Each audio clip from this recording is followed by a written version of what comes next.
Good evening and welcome to a session of This Happy Guru. My name's Kirsty Bentley Taylor. I'm basically starting talking to you guys about things that are coming into and affecting my life, the way I see things. I'm a yoga teacher and a holistic happiness coach.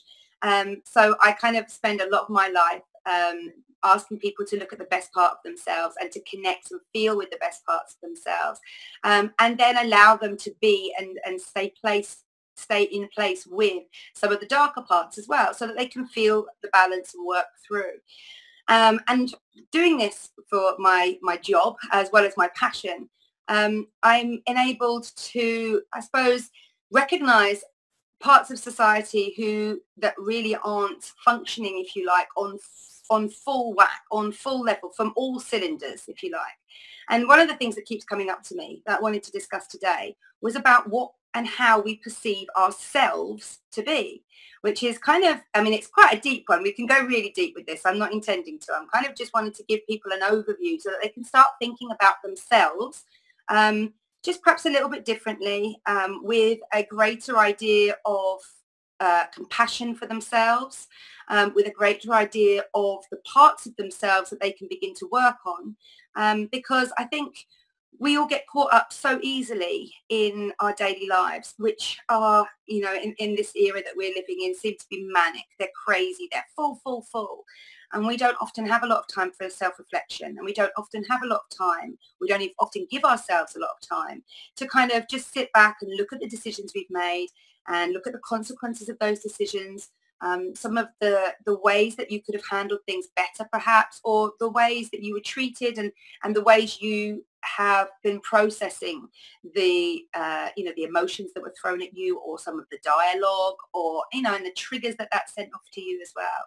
So today's section is called the acknowledgement of self, just really because I think acknowledging that you as a whole are actually made up of lots of different parts enables you to then section off perhaps some of the parts that are working really, really well, and some of the parts that are just need a little bit of tweaking to be able to bring the whole self, the holistic self, back into balance. And this is something that I kind of discovered for myself through initially my yoga practice, and then through kind of my spiritual practice, through learning more and more about the different parts of myself, and how I can work one part to be able to alleviate pressure on the other, how I can grow all parts of myself and take myself up into kind of a more aware, intuitive, conscious state. And just really talking to you guys about how you can begin to do the same sort of thing, if you're not already. So bear with me if you kind of know all this stuff, and or just come along for the ride. And if you've got any comments or any questions or anything like that that you'd like to ask, then please comment below and they'll get filtered through to me.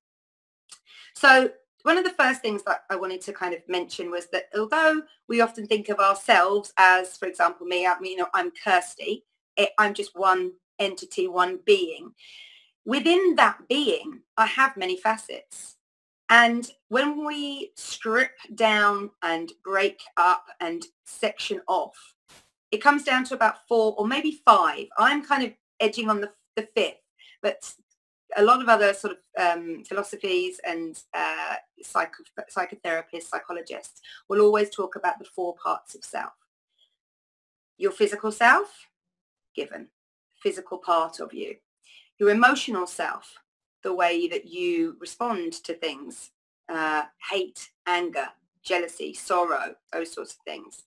Your psychical self, your mind, the thought patterns, the way you perceive things, and your spiritual self, the part of you that always is negotiating between the others to come together in a sense of complete being, or for a sense of complete being, and always from a place of love. Now, I really wanted to kind of talk in depth about these four parts, and then I wanted to introduce something that I've been kind of working on myself, which is a 5th part, which is the metaphysical side of yourself, the energy level in yourself. Because for as long as I can remember, I really feel like I've really felt like I am this energy being. Now, this is kind of woo-woo to some and absolute fact to other people. And it's amazing the conversations I've had through my life with people about, you know, what it means when you say an energy being. Some of the things that I can relate to beingness is surges of warmth and light. I used to, when I was little, I used to call it bubbles in my stomach, like bubbles around kind of where my chakra areas, I suppose, would be. And they would come from different parts. So sometimes these rush of bubbles, this, what I now talk about as being my rush of energy or my rush of light that passes through me, used to start in my stomach when I was little. Used to start there, and it would bubble up, bubble up, bubble up, hit my heart, become pure joy, and then express itself, you know, verbally, vocally, through usually song or 9 times out of 10 laughter. I find, and have always found myself to be so funny that things like that, you know, it would just fill me with joy to be who I am. And what I get when I feel that is this kind of rush, this warmth come up through me. And I suppose the nearest thing that I can relate it to would be that warmth, that love that you have for somebody that you really, really love. You know, when you see them and you just, and it's not even really that though. I'm just saying that now and I'm thinking to myself, it's not quite that, but that's about as close as I think I'm going to get. Now, when I have these rushes of energy, they come from something even lower than my body, something lower than my toes, which sounds crazy as well, I suppose. But I just feel like it comes from the earth. I feel like it comes from, doesn't matter where I am. I can be upstairs in the house. I don't have to necessarily be connected to the ground. When I say the earth, I need to be, you know, necessarily even in nature or connected barefoot or anything like that. It's not, it's a deeper sense of universal energy rush that consumes me, and it runs through me, not like through me as in up and to my head and then sort of stops there, through me as in it just rushes through me and goes straight up. And I don't know necessarily where it goes, but it never really, it doesn't leave straight away. It's not like a passing force, like an energy bolt that would just go straight through you. It's not like that. It's a strange feeling, and one that as a child I recognized to be really a lovely feeling, a feeling of real joy, and of happiness, and of being absolutely elated with whatever or wherever I was. And I always felt very grateful of it. It didn't come all the time, and it still doesn't come all the time. In fact, now as an adult, I usually have to work a lot harder to get it. You know, like I have to kind of really be in the right place. It feels like I have to be in the right place. I have to have been there for a while, and then I can kind of conjure it if I need to, or if I want to, if I have that idea that I want to draw that in for myself for whatever reason. What I've done before is when I've drawn it in to cleanse myself, to clear myself from either negative thoughts or negative feelings. Sometimes you maybe have experienced this. I'll go into a place where I can feel real negativity around me, and I'm aware of it instantly. Sometimes it's walking into a room. Sometimes it's walking in like around somewhere, like maybe it'll be a street, or it will be like walking down an alleyway or something like that, somewhere where I feel everything begins to twitch. Everything, like all my nerve endings begin to twitch. Something out here, you know, my aura begins to kind of pick up something.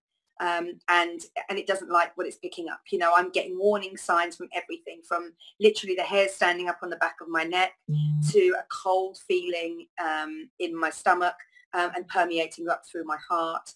That would be probably about the closest that I could get to trying to explain like the negative energy feelings that I've had. Sometimes I'll go really, really cold, and even to the touch.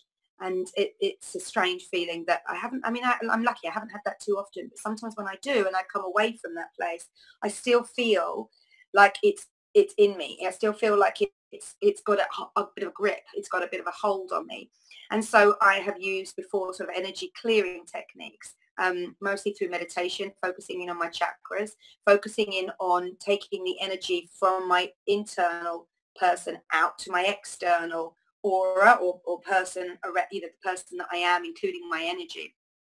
And then I've been able to kind of vibrate that warmth and that out, and then being able to then take it from there to being able to cut it straight down and then source the energy from down from, I think probably is like my base chakras, and then draw it in and up to my highest chakras or up into my connection with source. As I say, I don't do it a lot. The couple of times I have done it before, I've been left with a huge buzz, like huge, like don't weigh anything, that sort of a buzz, just a real, a real lightness, a real feeling of weightlessness, of being perhaps my soul. That's how I kind of envisage it when I try and process these feelings afterwards, and when I try and kind of look back and wonder what it is that I felt, or that, or what that thing was. What do I liken it to? I liken it to my perception, or my idea of what I suppose my death will be like, when my soul and my spirit will leave my body, and that weightlessness, suddenly that feeling of not being in my physical self, not being tied down by gravity, not having any of that.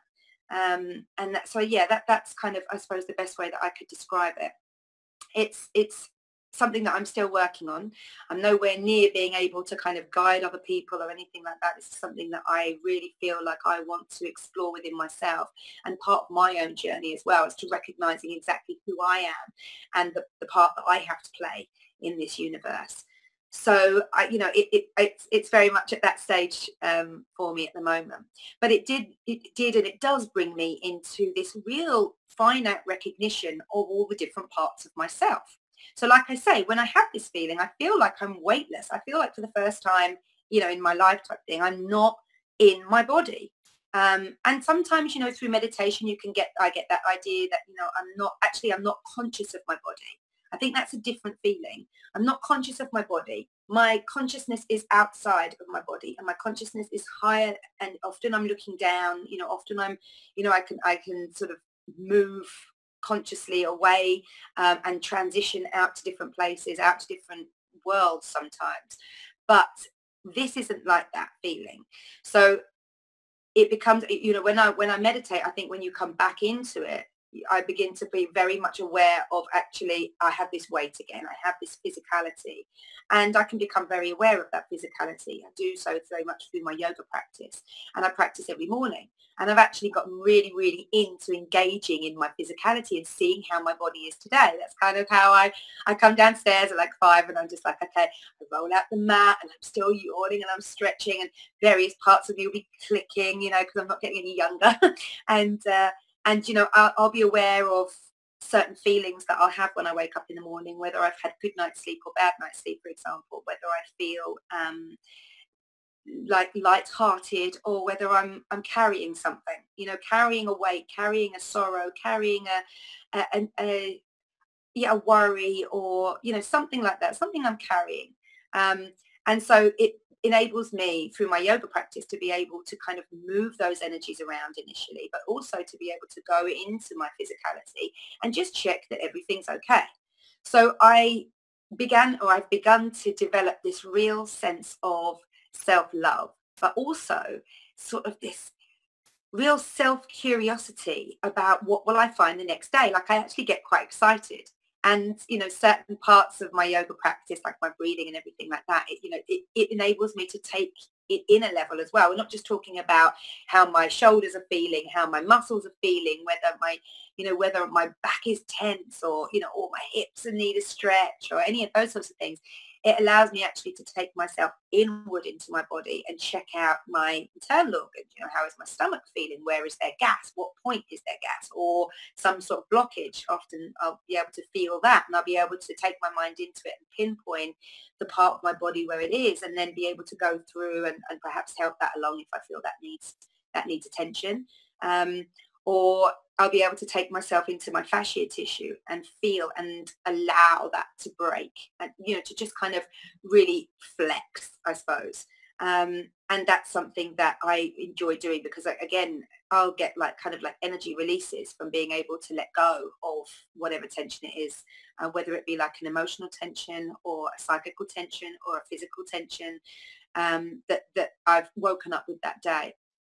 So that brings me on to our physical self. Now, I've made lots of notes because this has been something that's been kind of going around my mind for about the last 4 or 5 days. And I was dubious about really broaching this subject with you guys, just because I don't feel like I'm any kind of authority on this. This is really just from my perspective and the things that I've learned, and the books and the studies and the research and everything that I've done. So, feel free to comment and feel free to kind of feedback if you think I'm way off track, or if you'd like to add something that you think might kind of help me with this kind of, idea that we are these 5 parts, these 5 parts of self. And see if I'd really love to know if you relate to it as well. If you can actually say, yeah, absolutely, I do recognize that I am, not just one body, one entity. I'd like, and whether or not you can identify with all 5 that I'm talking about as well, or just 4, or maybe just 2 or 3, and begin to kind of open up to this idea that if one part of you is off balance, then that will affect all the other parts. And that's what's so crucial about recognizing or acknowledging your sense of self. Because if you can acknowledge that one part of you is struggling, then you can acknowledge that that part needs help. And if it does, you can then tap into the other parts of yourself to be able to help yourself, and I think one of the reasons that this has kind of been playing around in my mind at the moment is that my uncle is currently in hospital with pneumonia and kidney infections and problems and gastric problems, and he suffers from all sorts of kind of mental issues because of a stroke that he had like 10 years ago. So he's kind of trying to process everything as well. He's got real problems with edema, like water retention in his feet. Like his feet are just huge and his legs are huge at the moment. So he's in hospital at the moment. And I've got other friends suffering with other ailments. I've got some of my 2 best friends looking after their parents who have Alzheimer's and who've just been admitted in for cancer treatment. And so I feel like at the moment, there's so much stuff going on around me that just always keeps bringing me back to this sense of self and this sense that, wow, if one part's imbalanced, how it affects everything else, and how badly it does, because I'm seeing my friends struggle through all of this and I'm talking to them and I'm feeling it with them, and I'm feeling really, really helpless. But I know that they're working so hard, to be right and to get right and to bring everything back into balance. And it's just, it just kind of, and they're recognizing that all these parts are being influenced by this one thing, and it's become true to them. And it's, again, reflected to me, I suppose, that it's, the facts are there. We are beautiful spiritual beings that are living on this earth, in this lifetime, in these bodies, with these feelings, with these experiences, with the situations that come up to us, the journey that we live through, and to be able to kind of look at yourself, almost kind of lay yourself out on the table and be like, okay, Kirst, you are your physical self, you are your emotional self, you are your psychical self, you are your spiritual self, and then kind of there's this energy self as well that doesn't seem to fit into any of the parts. That's why I bring it up as the potential 5th part. I can't really find anything on the internet or in any of the books that I've got that really mention it. They talk about the psychical, your mind. They talk about your mental self, if you like, and they talk about your spiritual self and your physical self and your emotional self a lot. But this energy self, there's a lot of metaphysical studies and stuff like that. I haven't really found anything about it. So if you know of anything, please send me a link or something. Help me educate myself, because I love it. So the first thing we wanted to talk about was our physical selves. So obviously your physical self is the vessel that you've been born into, the flesh, the blood, bones, the muscles, the sinews, the ligaments, the organs, everything of this miraculous biological machine, if you like, or contraption, whatever you want to call it, that we live inside of every day, And I am constantly amazed by my body. I began to really fall in love with my body, having gone through kind of the whole teenage angst about hating the way I looked and wishing I looked like this and that, and why do I look like this, and what's wrong with this, and like all of that teenage angst. I really began to fall in love with my body when I became pregnant for the first time, and I could not get my head around the fact that I was growing this whole other human being inside me with really no help at all. Like, no, I wasn't really doing it. It was going to happen whatever I did. It was going to happen whatever I did. It matters, obviously, what you eat and what you drink and all those sorts of things. It matters that you have regular exercise, and all of those things matter. Of course they do. But at the same time, you can do pretty much absolutely nothing, and this baby will still grow inside of you and still be born. And your body as a woman does all this. And that was the thing that blew me away. Okay, so I was really eating healthily. I was, exercising regularly. I was really, I loved my first pregnancy. I was completely obsessed by myself, which sounds a little bit egotistic, but I really was. I was fascinated with the changes that were happening in my body. Again, completely oblivious to it all. Just would wake up one day and notice that, I was kind of bursting out of my bra, or I couldn't do my jeans up anymore, or, that actually my back was changing shape, like the hollow of my back was really deepening, that certain things were kind of beginning to change around my face. Like I felt like my face was changing. And in each pregnancy, my hair changed, right? It got kind of curlier. I just had to have like quite wavy hair, always had a bit of a wave. And then I fell pregnant with my son, which is like 13 years ago now. And my hair began to get really quite curly. And it was kind of weird because it got curly from the crown. And then I just had this big band of sort of straight hair that just went all the way around. And that was weird. So I was a bit like, well, that's a bit annoying, because obviously I'd have this big massive curly hair, and then I could have kind of scrunch and stuff, do things to these front like bangs, the little bits that came down here, because it was just dead straight. And I'd put my hair up, have a big massive curly ponytail, and then the bits that fell down would be dead straight, as they are now, as you can see, random. So that fascinated me. I think watching my baby grow inside me as well, and seeing things like the first kicks and the movements, recognizing that the noises from my stomach were suddenly more like they were underneath my armpit than in front of, behind my belly button. That was amazing to me. Our physical selves are really fantastic. And I don't actually think the majority of us really can grasp how amazing and fantastic we are. It's only when your physical self reflects back to you how incredible it really is through having a baby, through something like that, through self-healing, through a physical accomplishment, like these Olympians and athletes that train and train and train and build their bodies into these amazing, capable, physically really capable, strong, able bodies that can kind of achieve whatever it is that they've set their goal to achieve. And that to me it's amazing, because you can change your body with your willpower and, with your determination and with your mental and your fit and your emotional strength, and to a certain degree your spiritual strength as well. You can change your body in a matter of weeks. It's not even, and I know as we age, things get slower and all that sort of thing, but still, if you really want to do something, your body will respond almost instantly. And that is another thing that just amazes me about it. I feel very lucky to have gone through 3 very different pregnancies as well. Some of them were harder than others. Like I said, my sons, I was just obsessed with the whole thing. And I would just literally kind of spend all my time obsessing over my belly, obsessing over the shape of my body, just enjoying every moment of it. My second pregnancy wasn't as easy.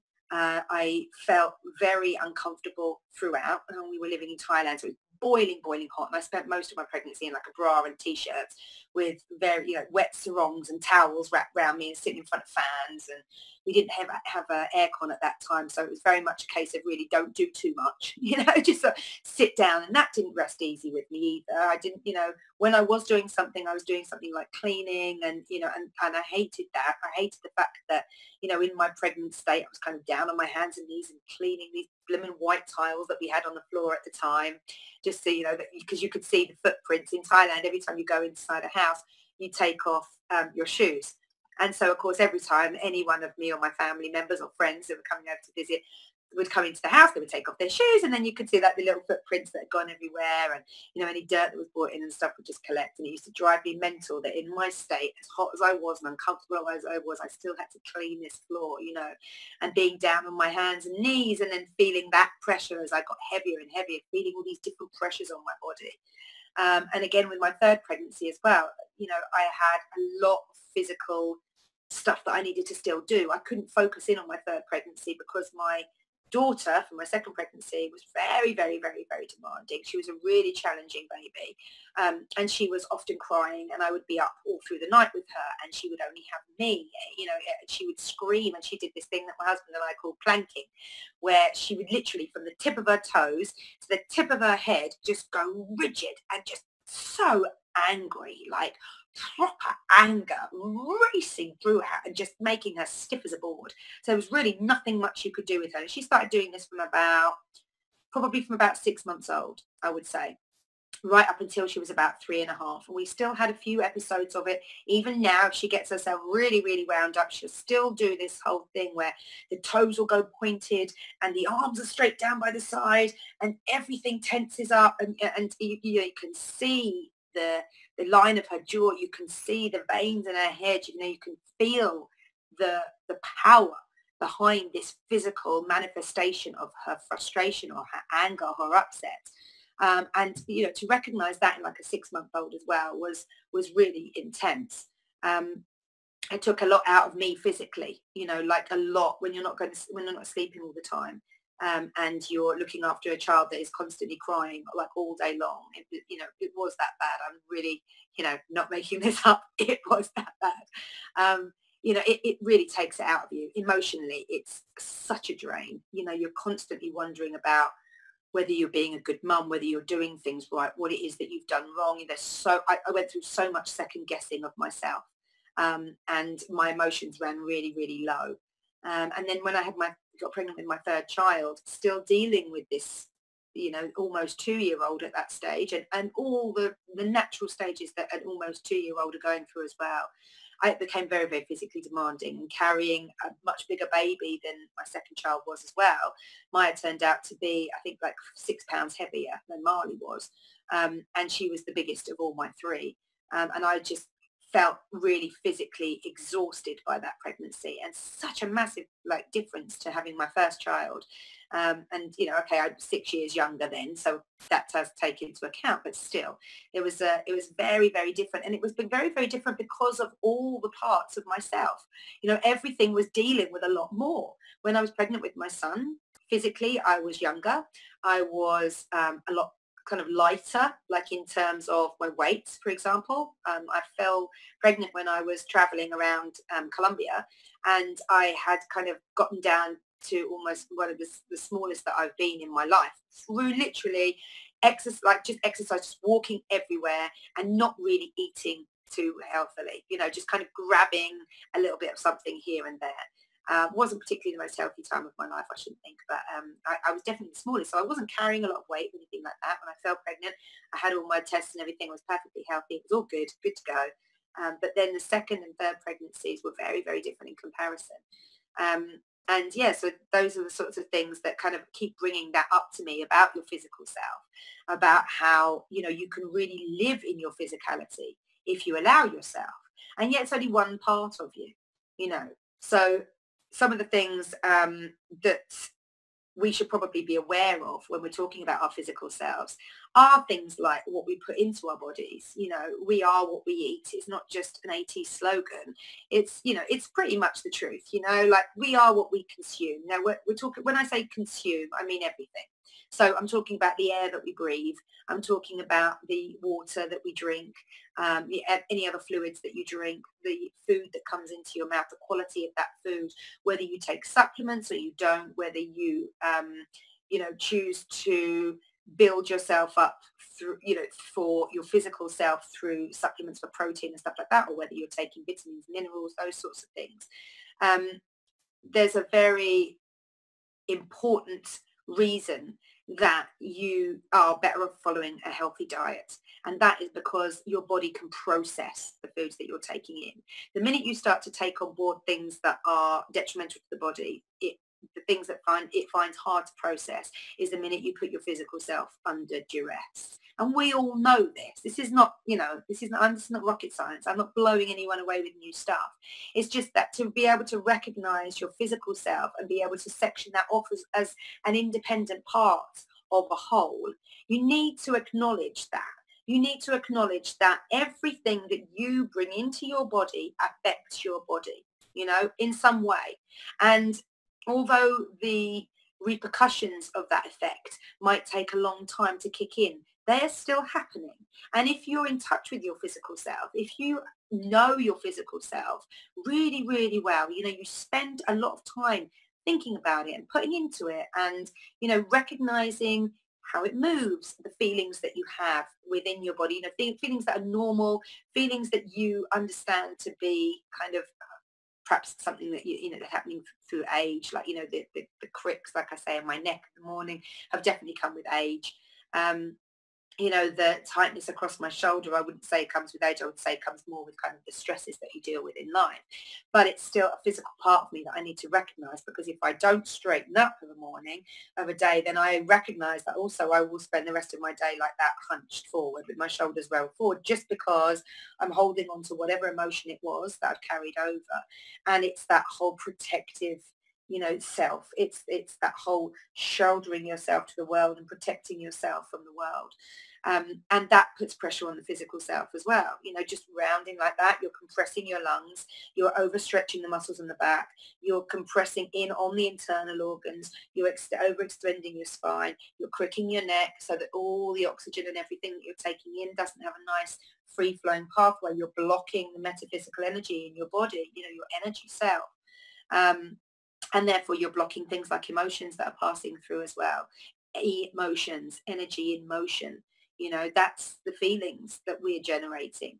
And so it's important to be able to be in touch with your physical self and recognize it as a part of you. And I think that we notice our physical selves more, unfortunately, when something goes wrong. I think we take our physical selves for granted a lot. When we wake up, I mean, I do. I'm not. These are my experiences that I'm just reflecting back.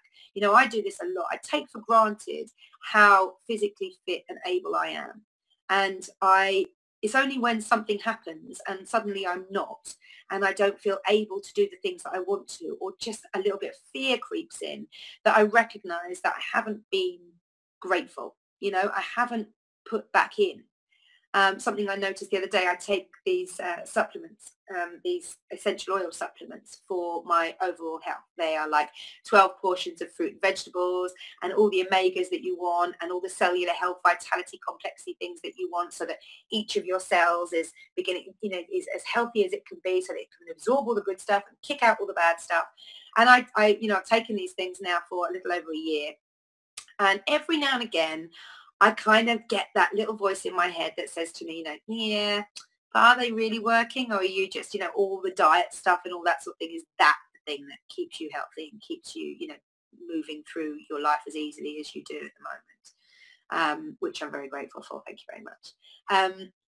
So I often, once every now and again, I will stop taking these tablets or these supplements, so that I almost prove to myself that it's worthwhile me taking them, because they're not particularly cheap. This is the thing. And it's kind of like, I just need to prove to myself every now and again that the things that I'm doing are working.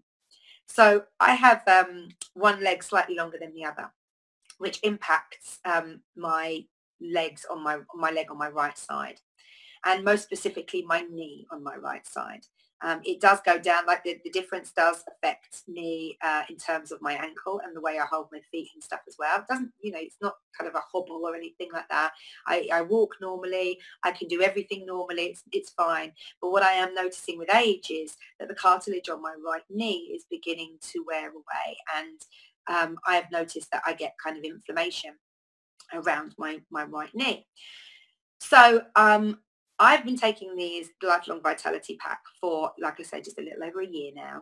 and I haven't noticed my knee. I didn't even realise, to be fair. I knew I had it. I knew this was an ongoing problem, but I hadn't really like noticed it too much before I started. In fact, I didn't have any real symptoms that I was treating myself for per se.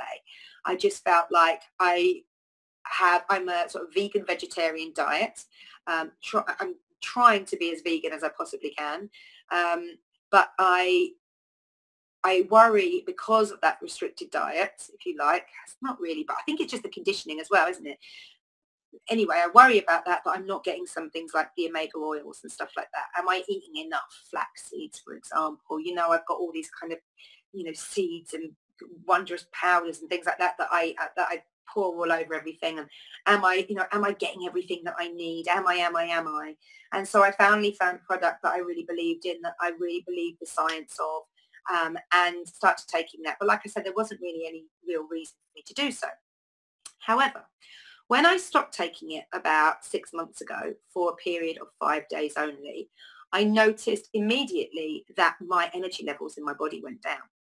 So my physical energy levels. I run my dog. I've got a Rhodesian Ridgeback, and I run my dog, and I was finding it really hard. Like by day 3, I was feeling to myself, "Why am I so tired? Like I just feel tired. Like, come on, come on, let's get, let's get going, let's get going." And my dog's like, bounding around, loving it. And I'm like, "I just can't do it well. I'm just going to walk for a bit, just going to walk for a bit." And he kind of slowed down with me, and, dutiful dog. It was all good. But I was thinking to myself, so, okay, I think this is probably because of the lifelong vitality. Like I haven't felt this feeling of lethargy for ages now, and I'm kind of backtracking in my mind thinking, well, okay, when was the last time I felt lethargic? And it was probably like around illness and, those sorts of things. So anyway, I started taking the lifelong vitality back again, and the energy level in my body just returned to normal. So I was like, okay, it affects my energy levels. Okay, good. My physical energy levels, my physical ability to be able to process carbohydrates and gain what I need from it, process proteins and feed my muscles, do all that stuff. That's the stuff. That's what it's helping. Okay, brilliant. Then about 3 weeks ago, when we came back from Thailand, I was feeling amazing. I was on top of the world. I'd had a great holiday over there, had some, great experiences, and was feeling really, really positive about everything. And so when I came back, I kind of just actually through accident stopped taking. I hadn't unpacked them. I was kind of gradually unpacking. We came straight back and straight into life again. Kids straight off to school, manic teaching that day, and I didn't unpack my my supplements for about 3 days. And then after that, I kind of just thought, all right, well, I haven't taken them for about 3 days. Let's see how I go. And one of the first things I noticed after about day 5 was a recurrent pain coming in my right knee. And it just started off as like a twinge. And it was like every day in my yoga practice, it would just twinge a little bit. And when I would go from bending my leg to straightening my leg, I could hear the cartilage sort of crunch on my knee. And I hadn't heard that. And I was just kind of like, oh, okay, that's, good to notice. All right, fine. That's fine. When the pain became stronger, I used some of my some of my essential oils again to help combat pain, which worked fine, no problem at all. But I kind of just felt, okay, let's just go and let's just see what, how far we're going to go with this. I think really, I felt like a little bit of a challenge, see how far we can go with this. And I went for 10 days eventually before I gave in and started taking them again. Along with another supplement that they do, which is specifically for your muscles and your ligaments and your cartilage and that sort of thing as well. So I went straight back on them, and within 2 days, I noticed no pain. I noticed that the cracking noise in my cartilage around my right knee was like 80% less, like just a slight grinding, more of a feeling actually. If I put my hand onto my knee, I can feel it moving, but I can't hear it anymore. And so that was crazy to me. I just thought, wow. And so it took a while for my body to degenerate actually, but it took hardly any time for it to just absorb all that goodness and begin to fix itself. And that was again another point that I was just like, wow. I mean, our bodies are just incredible. They really are. Like if you're looking after them and you're doing it. You know, there's nothing worse than feeling ill. I think everybody would say that, because we'd so take our physical selves for granted. And when suddenly something happens to you that stops you dead in your tracks, like my knee did for me, and you become very aware of your physicality, and you're aware of actually the way that your lack of physical health impacts the rest of your life, you know, actually you do begin to feel a little bit more grateful for your physical self. But it's important to be putting in all the time, because like I say, you know, like I don't generally have that many physical issues, thank goodness. But, you know, I've put into my physical health for a long, long time now. And so, you know, I feel like I've been mindful for long enough to have built it into my life as, you know, as part of my life now. Certainly with the diet changes and stuff like that, I've noticed so many good things about my physical body, about how I'm able to process foods, excuse me, about how I'm able to absorb and get rid of bloat and stuff like that. You know, I notice immediately when my body reacts to a food that it doesn't like now. And you know, it's something that I then learn from and then avoid. I'm looking for the signs in my body. And it seems, you know, it seems to be panning out for me quite well. So far, so good anyway. But yeah, so going back to my notes, because I made notes on this. There's quite a lot of them as well. So your physical body is the biological life form that enables you to experience your life. And it came to me as well that actually by experiencing a physical life, you're also able to connect yourself with other forms of physical life. So for example, when you look outside of your physical self and you look at another species, for example, I'm just going to take my dog, right?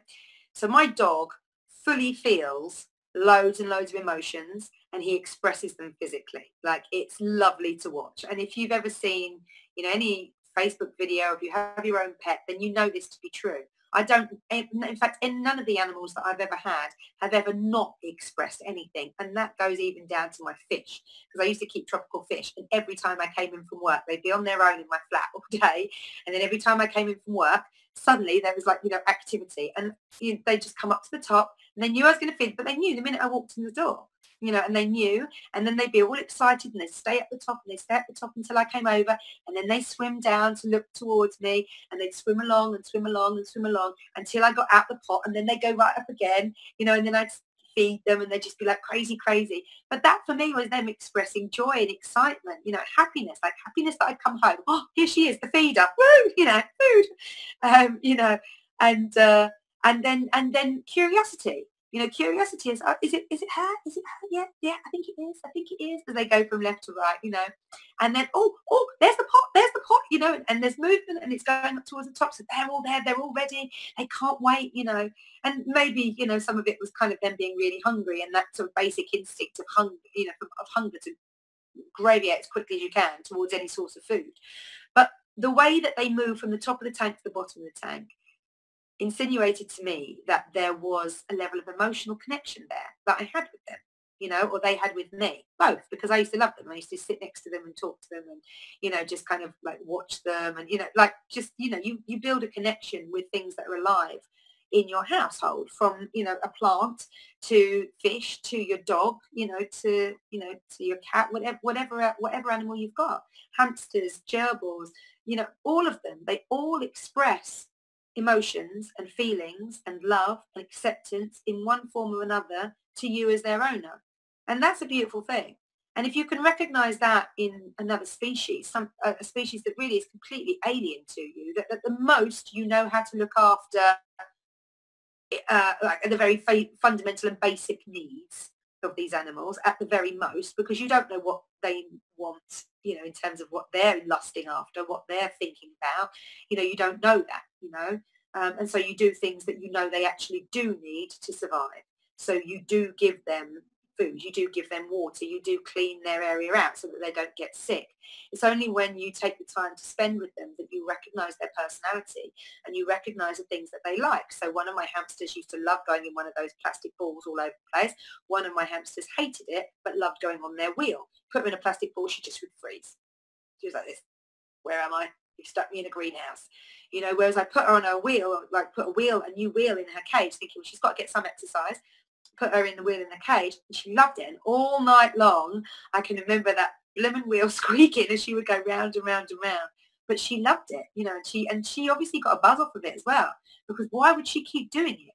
You know, like if she's not enjoying it, then why would she do it? Because there was something, you know, she would climb up the bars in the cage, and you know, she would kind of climb herself onto a little place and make herself a little hole, and she'd sit there, and you know, my little hamster kind of regurgitate the stuff out of her mouth and then sit and eat it like a little snack type thing, and then she'd come back down again and she'd nuzzle herself in, and she's just going along her basic little things for the day, you know. And it was you know, it's cute to get to know these animals and to respond to them and to, you know, recognize the way that they live and the emotions and the feelings that they're carrying around with them as well. So being able to connect in with your own biological self enables you to connect in with other biological species on this planet, and not just animals, birds, fish, but also plant life. You know, plants, trees, you know, seaweed in the oceans, you know, how it moves, how it gradiates around, how it increases how it shrinks itself down in the seasons, all these amazing things that biological life forms on this planet demonstrate to us.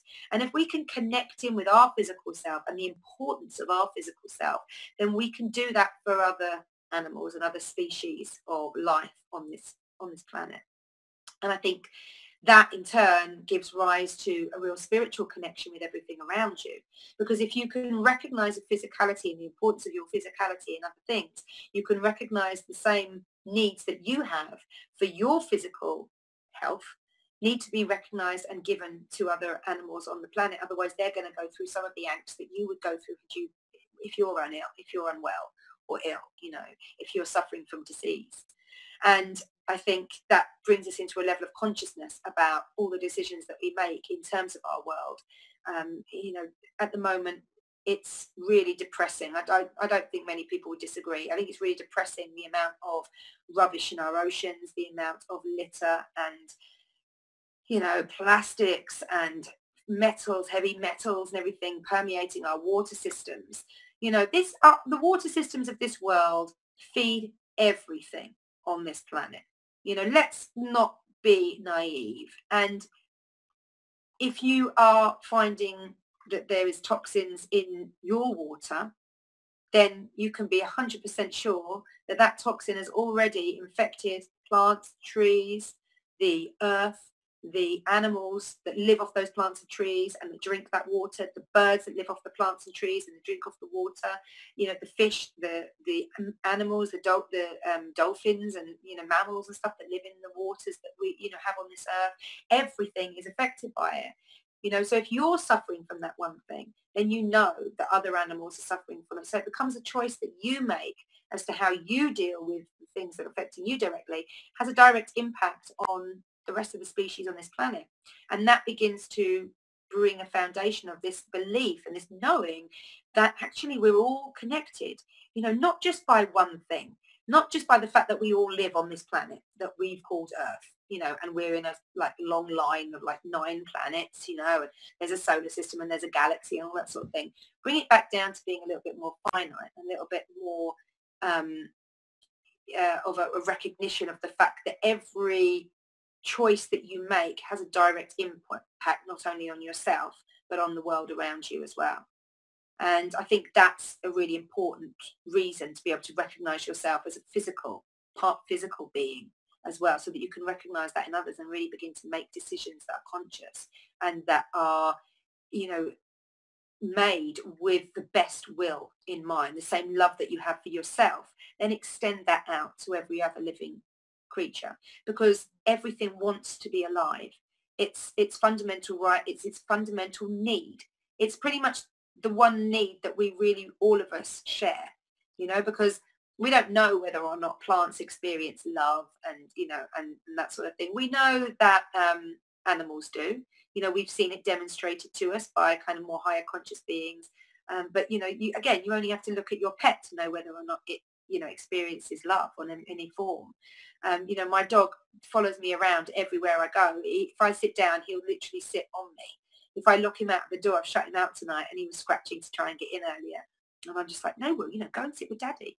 And so, to go into somebody else that, you know, he loves, and he just gets on like so close to you so that he can just express that love and be with you. You know, that it's just that pure form of, I love you, therefore I want to be with you, you know, and it's lovely to watch. But I recognize that, you know, as a dog, as another species that I really know very, very little about in the grand scheme of things, you know, but I do know that he loves. I do know that we have that in common. I love, he loves, you know, and we have also excitement in common. We have like a love for food in common. We have a love for running in common. You know, those sorts of things. You know, he loves to bound. He loves it, and he just loves to let go of all that energy. And I feel exactly the same. You know, I feel exactly the same when we run together.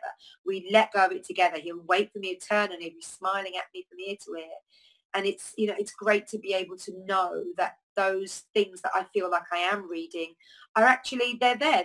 I'm reading them intuitively. I'm reading them as a connective force from my spiritual self, but also physically I can see it being demonstrated. Physically I know it to be true, you know, so that to me is amazing. So through our physical selves, we can experience things like hunger, pain, touch, connection, warmth, the cold, textures, fluids, weight and weightlessness. So we can experience all those things through our physicality. You can be sure that other species of life on this planet are experiencing the same sort of things. You know, we all know when the sun's hot. We all know when it's a cold day, right? We all experience touch. We all experience pain. We all experience textures, different things under your feet, you know, different things if you're walking on sand, and then you begin to walk on grass, and then you begin to walk on gravel. We'll all experience those. You know, birds know when they land on a hot pavement as to when they land on a nice cool branch, you know. Our physical selves manifest as we grow, demonstrating, reflecting the fruits of our labours. So by this I mean that, you know, if you look after your physical self as you grow, you know, so you will be able to reap the benefits of a physical self that you've put into, that you've been mindful of, that you've consciously been aware of. If you don't, for one reason or another, you know, maybe it's through lack of education. I mean, that's I think one of the biggest things is I feel like, you know, we should have more onus put on us as children in schools to really recognize how vitally important our health is, and how connected to, you know, the rest of our lives our health is. But the reality is that, you know, if we're not physically well, then we're not going to be able to do some of the things that we want to be able to do in our lives. We might always have dreams of traveling, but if we don't look after our bodies, then you're not going to get very far, you know. And so it's things like that, just being able to recognize that this one part of yourself permeates through and into everything, but it is one factor that you can look after, and that you can really kind of put energy into looking after. And, you know, I think it's 37.7 trillion cells make up our body. So that's, you know, all of those little bits, they need the love. They need to feel it, you know. So yeah, physical selves, messages that you can get through from your body, from your physical self, from your body. The next thing that I wanted to talk about was our emotional selves. So emotion, energy in motion. And I just touched briefly with animals as to how we're not the only species on this planet that actually begins and can feel emotions and express emotions. And your emotional self can make or break your day, for sure. For sure.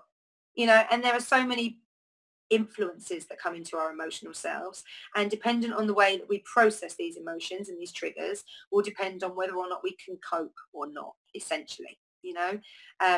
Positive emotions, obviously, like things like love, things like, what did I write, like joy, empathy, compassion, you know, all those things that kind of, you know, are really beautiful emotions to have.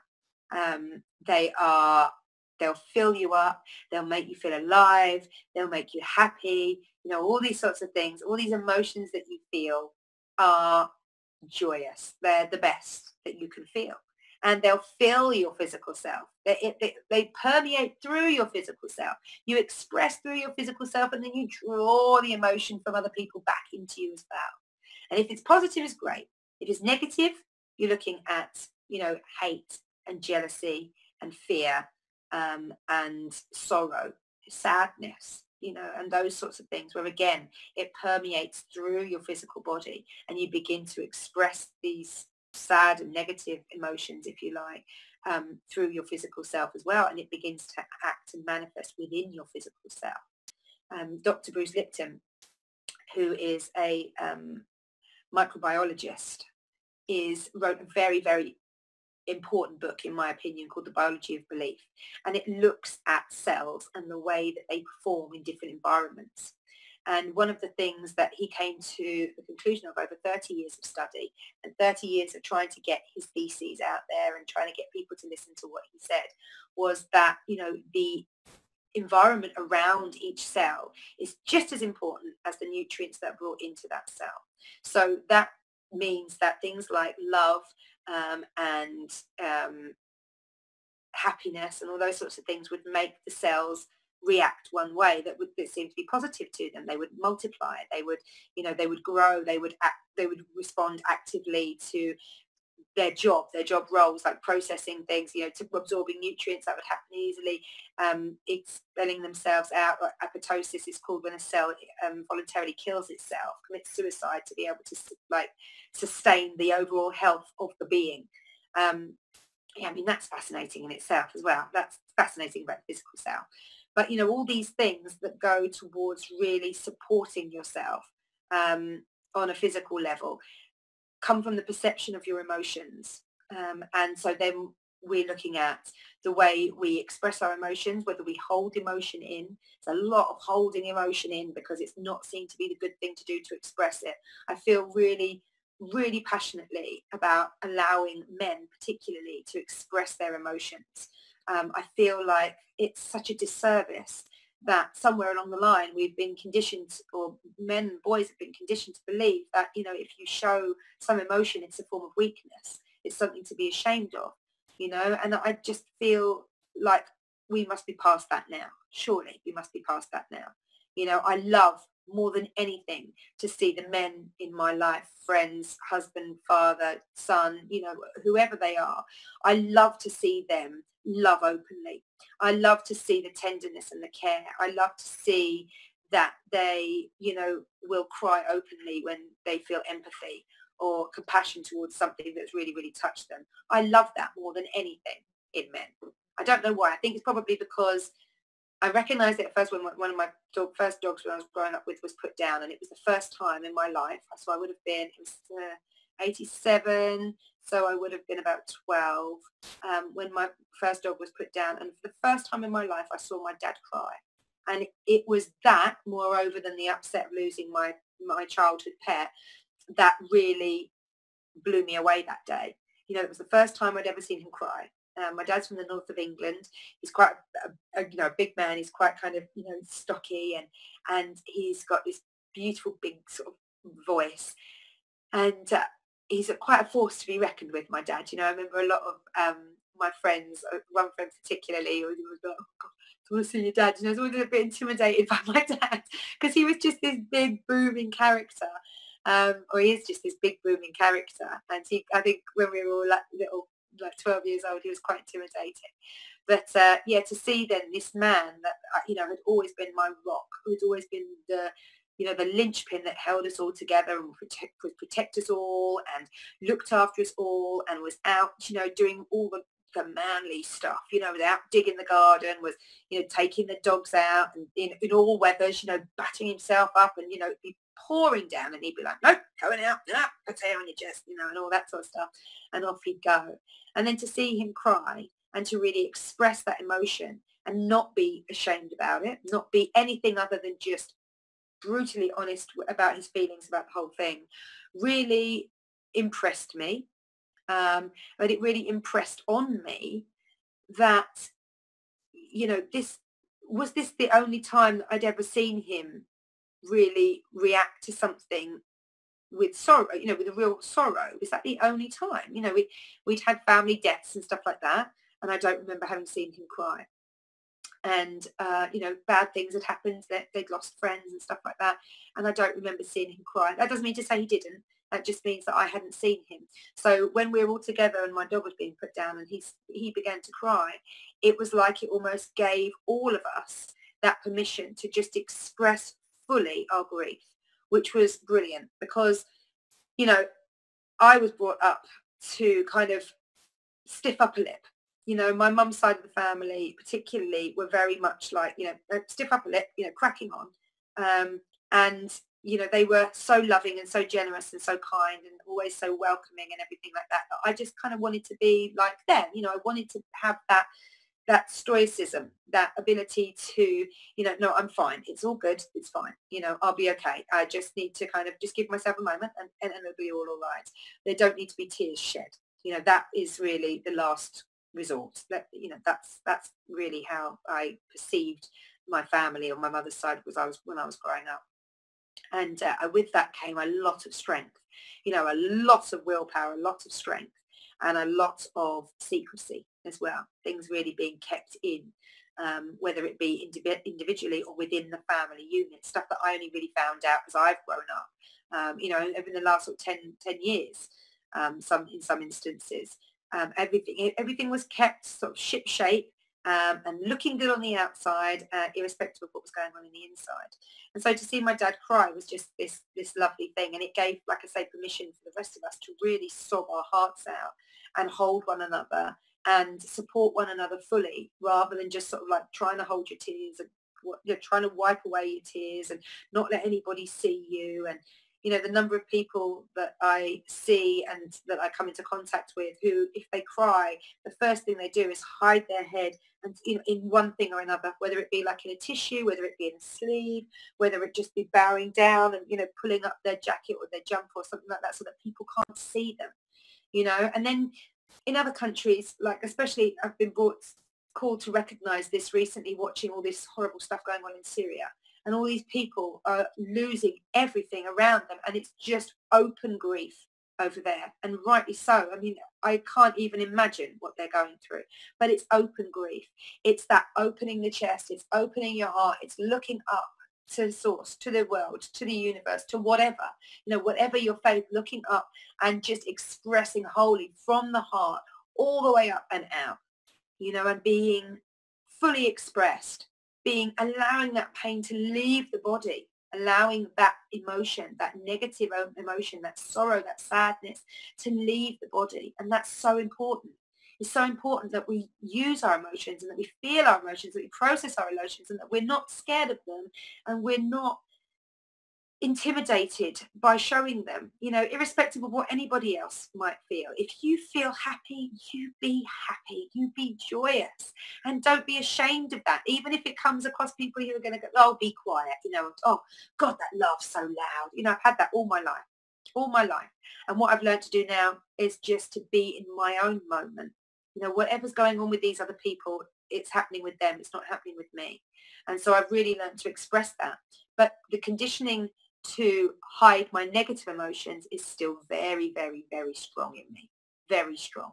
You know, this has been my upbringing. This has been everything that I've had demonstrated to me from people that I love around me since I was born. And again, it's that being able to let go of all of that consciously so that you can physically feel and release. And really begin to process that emotion and allow all the thoughts to come. Don't push anything down. Allow all the thoughts, all the feelings, movements that come with involuntarily release of grief and sorrow and upset and, you know, tears and that sort of thing. The racking of your chest as you sob, the noise that it makes. You know, all those things are just like, you know, oh God, you know, it fills us with pity and sorrow when we see other people upset, but it shouldn't fill us with shame. And that's, I think, you know, one of the really important things to remember about your emotional self is that there are so many times when you feel like you would attach a certain emotion, especially negative emotions, but you would attach a certain emotion to a sense of shame. And that is so debilitating. That shame is going to be the thing that keeps you down, that stops you from expressing yourself and that makes you second guess and doubt yourself whenever you have another trigger that means you go into like a sorrowful or a sad place, you know, and life's full of them. Life's full of them. Life isn't always great. Life isn't always happy days and dancing through sunshine and roses. Life is constantly up and down. It takes you on twists and turns, and you're going to have really, really amazing, elated moments in your life, and you're going to have some really sad moments where your heart is literally breaking and you can feel it. You can feel your heart breaking, and you cry not just for the cause, not just for the thing that you are experiencing, but you cry for yourself, for the pain and for that feeling that you're feeling, all of it. You cry for all of it. There should not be any shame attached to that. That is you expressing you. That is you connecting and expressing in your fullest form the way that you perceive the world around you, the situation that you're in. There's no shame in expressing yourself. None whatsoever. If we were all supposed to be the same, and if we were all supposed to follow the rules, then we would be the same, and they wouldn't be rules. They'd just be the way we were. A little bit like how humans use two legs to walk. It would just be that inbuilt. It would just be that, but it's not. And so attaching guilt or shame or a sense of being less, not being enough when you express yourself through your emotions is really, really detrimental to your own personal growth and your own sense of being able to process things. I can't tell you how important it is to really be able to express your emotions, whether they be good or bad. One, I think, little note to put on this, though, is that when you express an emotion like anger, for example, you can be angry. There's nothing bad about being angry. We all feel angry. It's just to the level that you take it. Okay, so expressing your anger consciously is the key. Okay, unconscious expressions of anger would include hitting someone. It would be that. It would be taking it from the emotional into the physical. Consciously expressing anger would be through, I don't know, like maybe you can feel it, you can shout it, you can scream it, those sorts of things. Like if you are then taking it and using it as a weapon against somebody, rather than just recognizing that it's an emotion that you feel because of the circumstance you're in, if you take it, ball it up and then throw it out again, that's not conscious expulsion of emotion. No, that's not. That's like you just reacting rather than responding. It's almost like a childlike kind of response when, and children obviously do this as well. We know this because we've been, constantly monitoring their behavior and telling them, that we need to calm this down, we need to calm that down, But never, ever, ever believe that anger is not your birthright, because it is. It's just that you will end up hurting not only somebody else if you go around lamping people, but also you end up hurting yourself with this anger if you're not consciously expressing it. So I think that's that's just one of the kind of the finite things, that if you feel that you jump into anger very easily, then look at actually what the trigger is. Look at exactly where that's coming from.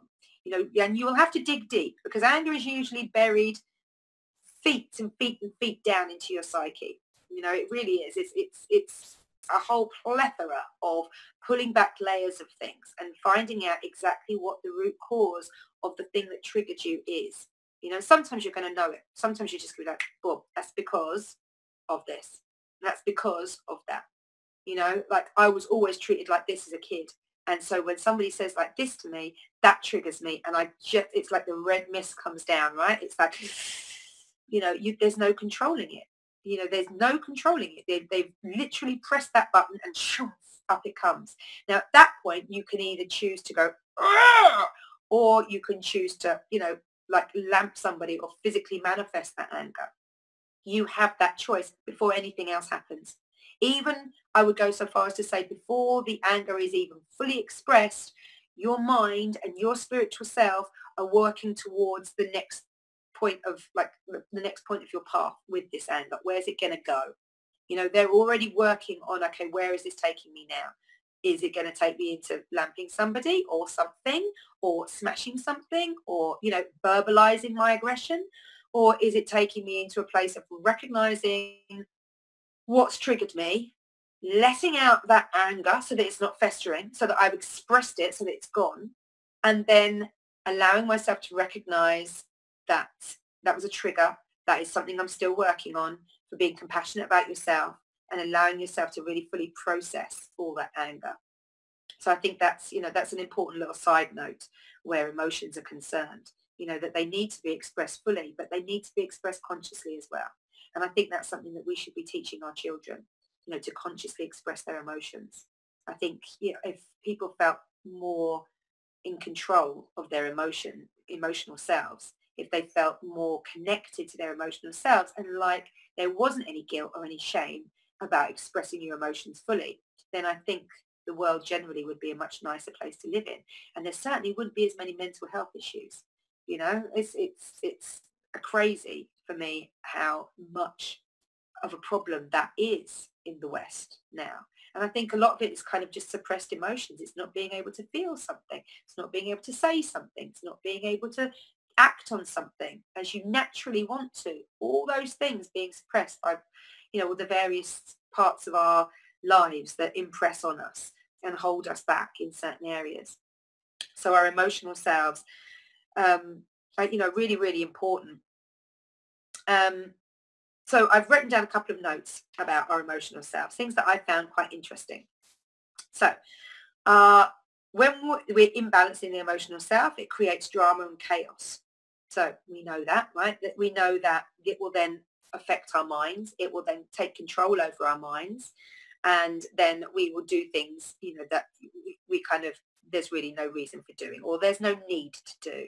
You know, if you are controlled by your emotions, if everything that you are going through in a day triggers one emotion or another emotion, and you're constantly in your emotional self, you're very, very unbalanced, you know, and you can be pulled in any different way. You have no control over your life, which is why there's so much drama and chaos in your life, because you feel it. You feel the drama. You know, it's like, I'm being pulled over here. I don't want to go. There's a fear there.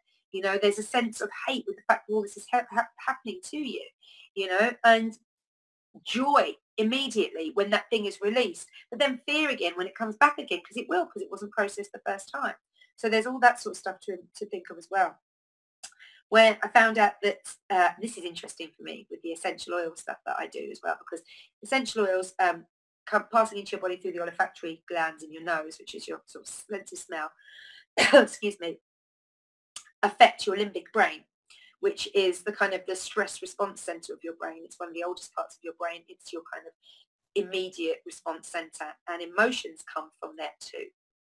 And this is why I have so much love for using essential oils in my yoga practice, in my meditation, and even with my coaching clients as well, because I feel like they engage a part of the brain that isn't often we're not often able to get to, let alone influence positively one way or the other. My journey with essential oils is really quite young, and I won't go too much into it now, but I can say hand on heart that it certainly, when I know that I'm feeling sad and I apply a certain essential oil or oils, within minutes I feel so much better. And I would even go is within seconds I feel so much better. Just that smell lifts my heart, lifts my mood, lifts my feelings. So these things, you know, there are things that you can help to control and to influence your emotional self positively, so that you do feel like you're more in control of it, and so that you can begin to sort of draw yourself out of these trigger areas and stop creating drama and chaos and that sort of thing in your life. If you feel like you're a really emotional person, this might be you,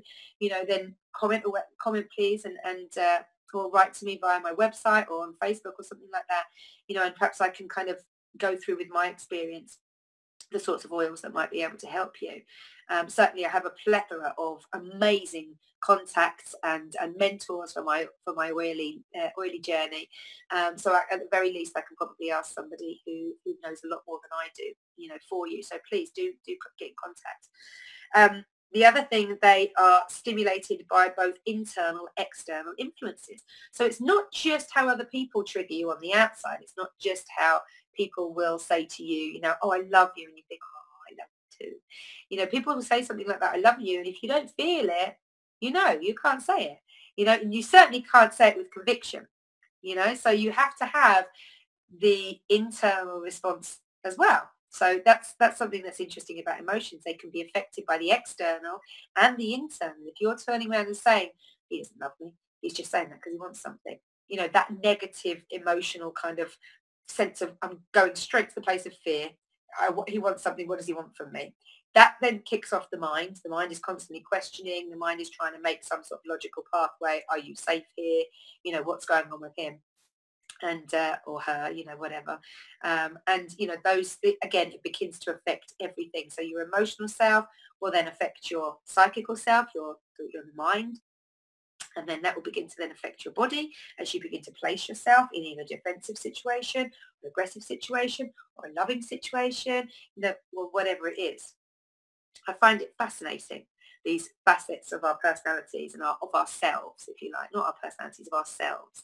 And it's amazing how they all interlink together. And this is why I think this is such an important subject, because they just all interlink so perfectly and are so reliant on one another that, we need to know about this stuff. We need to know how they work. We need to be present. We need to be aware of it all. And we need to be teaching our children so that they're growing up conscious and aware and present in their bodies and present in their emotions and able to express themselves, able to say what they feel, to speak their truths without fear or guilt or, any of the negative emotions that they feel like won't be responding or won't have the response that they want from it. They affect how we feel about ourselves in general, if we like, value or respect ourselves. So that's another thing. So if you have these negative emotional responses to life, then you feel bad about yourself because you know on a certain level, usually on your spiritual level, that this isn't working out for you. This is not actually doing the best it could be doing for you. You are not gaining from this situation. Excuse me. You are actually being impeded by this situation. And we know that. And when you keep putting yourself back in that situation, you lose self-respect. You lose the feeling, the knowledge that you're doing something good for you. And it's so important. We've discussed about self-love in previous shows. And it's so important to have that self-love, to love yourself, to respect yourself, to know that you are a good person and that you are making mistakes daily, probably, like me anyway, and that you are able to do that and still love and respect yourself. It's that honesty with yourself. And that's the thing about emotions. Sometimes they can really blur the honest impact that your own knowledge and your own sense of self has and gives to you through your spiritual connection, for example. And so then you lose respect for yourself. You think, what, like, I'm not actually a nice person. I responded really, really badly to that. I'm not a nice person. And then you try and get out of that some way. So how are you going to get out of feeling lack of self-respect, lack of self-love? How are you going to get out of doing that? What makes you feel better when you don't love yourself and you don't respect yourself? Well, it's not going to be things like, going on a lovely hike or, practicing self-love. It's going to be stuff that aligns itself with that detrimental attitude. It's going to be stuff that enables you to escape from it. It's going to be stuff that enables you to let go about it and forget everything and just forget that lack of self-respect, that kind of the hole that's beginning to get bigger and bigger inside you and that you're beginning to recognize.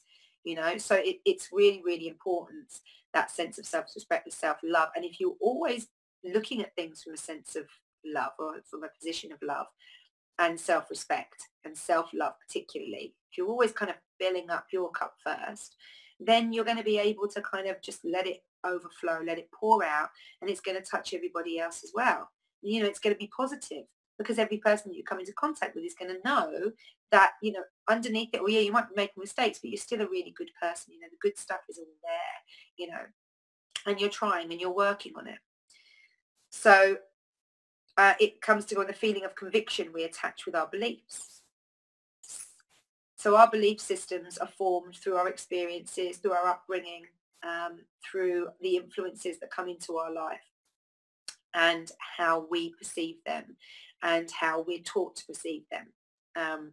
And so the conviction that we then attach with that belief, or with those belief systems that we have, is very much rooted in emotion. Because if someone challenges your conviction, one of the first things you're going to feel is an emotion attached to it, right? Someone challenges your conviction, or say it's your, say it's your faith.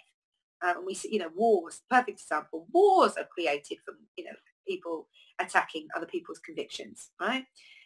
That's how harsh it gets. That's how full on it gets. And I think that conviction of self-belief, of your self-beliefs, can be, although it is what it is, it's a part of the ego, it's a part of the self. It's also something that needs to be recognized in itself, and and kind of, again, allowed to be free, but also contained. That doesn't make any sense. But I think the feelings that the emotions that we attach to our beliefs, they need to be our own. We need to take ownership for them. There's no point saying to yourself, well, they don't believe in what I believe in, therefore they're wrong, or I'm wrong. Either way, I don't like it. I don't like this feeling. I'm feeling challenged. I'm feeling angry and defensive. I don't like it. Actually just choose to kind of detach from that situation and be like, okay, but it's fine. I'm allowed to believe what I'm allowed to believe in, and they're allowed to believe what they're allowed to believe in. And that's that, really. And we both have to have the respect for one another as individuals, as much as we have our own self-respect for believing in the things that we believe in, our faith, for example, and we have to allow the other person to go on and have the same thing that I know is so integrally a part of myself. So it's about that mutual respect, about being able to give back something, recognizing in yourself how important it is, and then extending that courtesy back to somebody else, back to, somebody who is feeling a different way about you, about something, but essentially fundamentally it's the same thing. So, I don't know, Judaism and Hinduism, for example, they're not going to find many crosses there. They're not going to find many merger parts there. However, if you allow Hindus to believe in what they believe in, and the Jewish community to believe in what they believe in, and there's a mutual respect between the two, then there's never going to be any problem, is there? Because they're just going, okay, well, you believe in what you believe in, and I believe in what I believe in. And if you are happy that, we can build a great big synagogue here, then I'm really happy that, you guys can build. In fact, I think you should. If we've got ours, then yeah, please, by all means, and let's just kind of live like that. I think I have quite a pragmatic view of this, because also living in Thailand, in southern Thailand, it's about 50% Muslim and 50% Buddhist. And then there's little fractions of, other things everywhere, like fractions of foreigners who don't really believe in anything, and Christians and that sort of thing. But predominantly it's Muslim and Buddhist. And there's very little animosity ever between the two. Sometimes in the very deep, deep south, there is a little bit. We're on the border with Malaysia, down towards Hat Yai. There can be, a little bit of trouble that stems from religious belief systems, but not throughout the majority of the south. I've never seen any problems. I've often seen, friends from school walking home together, and, or like in shopping in Tesco's or something like that, and they're holding hands, and one of them's Buddhist and one of them's Muslim, and or both, perhaps both girls, for example, and they're kind of arms interlocked, and there's no problem at all. They will just chat, enjoying an ice cream. It literally, faith is one thing, beliefs are one thing, but you have to acknowledge that as much as you want your beliefs to be sacred to you, and you want to keep them for that purpose for yourself, so everybody else wants to do the same thing as well. So there's fighting, it's constant fighting for belief systems. Just because they're different to your own is such supreme kind of arrogance, and it's really detrimental to the expression of human beings, I think, as and through emotion, and then how we can then bend our mind to create these awful machines of war, if you like, for whatever that might mean, to be able to then express that emotion, that hate out. That's literally what it is. War comes from great emotion, and that's when emotion's gone mental, in my opinion. One of the beautiful parts of having an emotional bonding is the parent-child relationship. So that, again, that's something that I don't think needs a lot of explanation. The feeling that you get when you have a child, and the feeling of being a child and looking at your parent, that emotional bond that is formed you know, life willing. Obviously, I know a lot of people go through quite strenuous relationships with their parents, but if you didn't, and you'll know what I'm talking about, that kind of that nice bond that you have with one or both members of your parents, you know, that initial unconditional love, acceptance, wanting to be with one another, that drawing close of one another the whole time, and it's a beautiful, beautiful thing. And very, very much steeped in emotion, very much steeped in that base fundamental part of your brain as well, where there's just no controlling it. It is what it is. You know, we know that men and women experience this. You know, certainly my husband's got such deep feelings for his, you know, for our children. You know, and it's connection instantly. You know, it's connections through like just knowing that bond is there without even speaking, without even necessarily making eye contact. That bond is just there. It is what it is. It's, you know, it's that amazing part of life that we all love to explore. So next thing is our psychical selves. So this is like your mental self. I like to call it your mental self. It's all about what goes on in your mind. The part of us that's constantly absorbing, processing, trying to find logic and patterns, and where we make our judgments from. So I've studied a lot the psychical self, really to do with like meditation that I teach and that I've been practicing like for the last 8-9 years. And I find it fascinating. I find our psychical selves fascinating. And one of the texts, if you like, that I've read a lot of that deals very much with the psychical self. In fact, the comparison between the psychical man and the spiritual man was through the Yoga Sutras of Patanjali, who was a sage who was around about sort of 8,000-9,000 years ago.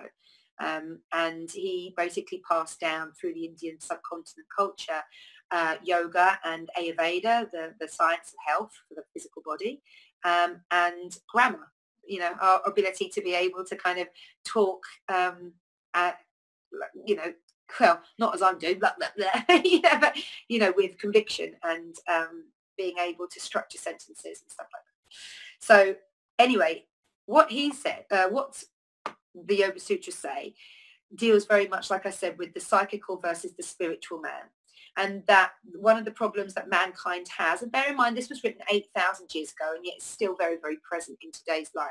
One of the main problems that mankind experiences is this dwelling all the time in the psychical self, in your mental state, within your mind.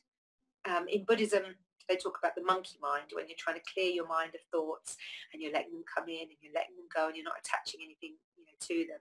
And the monkey mind is when those thoughts are just going crazy and it's just like a game. They're just they're everywhere. They're constantly coming in. It's like one's shifted, next one's straight in there. Oh, but what about this? What about that? And then it darts off into another little psychical stream, and you're left sort of, you know, with half of your consciousness following it, the other half of going, no, back, back, back. You know, this is the term of the monkey mind that's referred to through meditation or practice. So what Patanjali said, or the transcript leads us to believe, is that the process of analysis and synthesis, whereby we select certain qualities in a group of mind images and then range together those of like quality, is the judicial action of the mind. So that's how we use all of this perception to begin to come to our judgments about things. And judgments can be very, very dangerous because, of course, facts can be omitted from your initial judgment, and that you hold on to your initial judgment because the judgment was made. You know, that's why we even revisit court cases, right? You know, that's how we recognize this. We recognize this as being a kind of an error of the mind. And yet this is happening to us every day with all the judgments and the pattern forming and the explanations and the processing and everything like that we do with our minds. All this movement of the mind, constantly toing and froing and everything like that, creates like a mesh, a mental mesh. I'm loving all these ends. A mental mesh inside your brain that things get caught up in. You know, things will get caught up in and they will get held and they don't get processed. They don't get kind of let go. One example of this is like the ego. So you will build through your perceptions, through your belief systems, you will build an idea of really what you should look like in the outside world, right? And that is partly your ego. It's the thing that says, I am, me, I am important. Yeah, yeah, because of this, because of that, because of the other, because I own, a really flash car. I'm obviously successful because I own a car that's worth over £100,000. I am obviously successful because I wear the right clothes, because I have the right degree, because I am well presented, because all these things. You can go on and on and on and on and on. It's all the ego. It's all this part of your mind that is constantly telling you that you're safe. And that's basically what it boils down to, right? You have all these thoughts and these feelings about what it is to be successful. Success is really craving something like love, but success is obviously not love. But we're looking for it. We're always looking for love. That's one of the fundamental things about mankind. And we're always looking for love. And we all want to be alive. They're the two things that I've kind of decided. They're our absolute fundamentals. We all absolutely want to be alive. And we all absolutely want to feel love, whether that's just us loving something or whether that's us receiving love, one way or the other, or demonstrating love. We want to demonstrate love. We want to feel love. We want to receive love. We want to give love. We love it. We love love. So all this movement of the mind and the construction of the ego really puts a bit of a dampener on that, because the minute you begin to construct an idea of what you should look like is the minute you begin to draw comparisons on other people and what they have and what you don't have. And then with comparison comes judgment, comes jealousy, comes hate, comes sorrow, comes lack of respect, all these negative things. And so, the kind of the idea that you take yourself into this and you hold yourself into it, you hold yourself by your ego throughout your life, irrespective of when things change, irrespective of when situations change, irrespective of when situations need to change, you still hang on to that same thing. I'm that same person no matter what. That's when the danger comes in, because the ego can be quite useful in some instances, but when it's the overriding power throughout your life, throughout your physical, throughout your psychical, throughout your emotional, and then impounds very, very greatly on your spiritual self, everything goes out of balance. If you, for example, like we think about something like anorexia, a disease of the mind that affects the spirituality, the physicality, that affects your emotions, and is brought about by the ego. Essentially, it's brought about by this idea that you can control everything that you have feeling of no control over, or so we think anyway. Like, the scientific kind of backing is that anorexia and bulimia are kind of more about the control that you have over your life and yourself and your body rather than anything else. Irrespective of how that was kind of caused, that's the crux of it. It's about that control, and it's about being able to say, I'm still good enough even when I don't look like the perception of success or achievement or beauty that I've created in my own mind. I hope that makes sense. So the ego can be good in the fact that it can challenge you, but it can also be very, very negative in the fact that it can drive you into a way of living that is not good for all yourselves, all the parts of you, Very good example would be like a rock star, somebody who has gained great success from really doing something that they really, really love. That's how it started. They were just expressing this raw talent, this raw passion, this raw love for something, like for singing, for example. Let's go with, like, say, like a rock star, a singer. And they've always loved to do this from being a child. They've always loved it. They've always loved it. They've always loved it. They get into doing it in front of people. They love that. They love the joy that they create with people. That's when the ego begins, because they begin to align themselves with the joy that other people are experiencing, saying to themselves that it's just my music that's giving them that joy. It's me that's imparting this joy to them. I have a responsibility to give these people joy. This is my job now, right? So that's when the ego self begins to develop. And then from that, then you get things like, okay, now I need to look at how I can reach out to more people and give more people joy throughout my music. How can I do that? How can I reach out to the world and give everybody music and joy so that they can feel the same as I've seen these people feel? I want to give that joy out to the rest of the world, right? They bring in marketing teams. Marketing teams are looking at ways that things can be sold. Nothing more, nothing less. They're looking at the way that you can market something, the way that you can angle something to feel more appealable, sort of feel more appealing to people. And so they might start with, say, a costume change, and suddenly you've gone out of your jeans and a t-shirt, which was your standard. You've worn it all your life.